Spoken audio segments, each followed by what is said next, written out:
ఎన్నికల సమయంలో ఇచ్చిన హామీల్లో ఒకటైన మహిళలకు ఉచిత బస్సు సౌకర్యంపై మంత్రి కీలకమైన అప్డేట్ ఇచ్చారు. దీని గురించి పూర్తిగా తెలుసుకునే ముందు మీకు మా ఛానల్ నచ్చితే లైక్ చేయండి. మరిన్ని అప్డేట్స్ కోసం సబ్స్క్రైబ్ చేయండి. మరి కొద్ది రోజుల్లో మహిళలకు ఉచిత బస్సు సౌకర్యం కల్పిస్తామని రాంప్రసాద్ గారు వెల్లడించారు. ప్రస్తుతం దీనికి సంబంధించిన విధి విధానాలను రూపొందిస్తున్నట్టు తెలిపారు. ప్రస్తుతం కొన్ని ప్రత్యేక బృందాలు ఏ రాష్ట్రాల్లో ఫ్రీ బస్సుల పథకం అమలు అవుతుందో అక్కడికి వెళ్ళి స్టడీ చేసి ప్రభుత్వానికి ఒక నివేదికను అందిస్తున్నారు.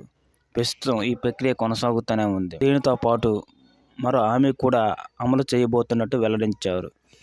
అదేమిటంటే దీపావళి నుంచి అర్హత కలిగిన ప్రతి కుటుంబానికి 3 గ్యాస్ సిలిండర్లు ఉచితంగా ఇస్తామని తెలిపారు.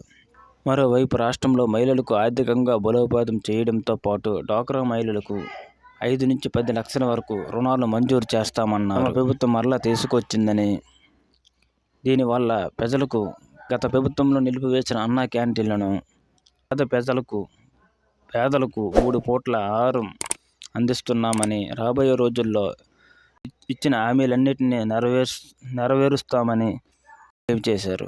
ఉచిత బస్సు పథకాన్ని అక్టోబర్ చివరి వారంలో అమలయ్యే అవకాశం ఉన్నట్టు సంబంధిత వర్గాల ద్వారా తెలుస్తుంది.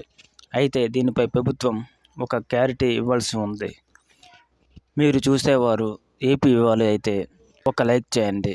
మీకు మా ఛానల్ నచ్చితే సబ్స్క్రైబ్ చేయండి.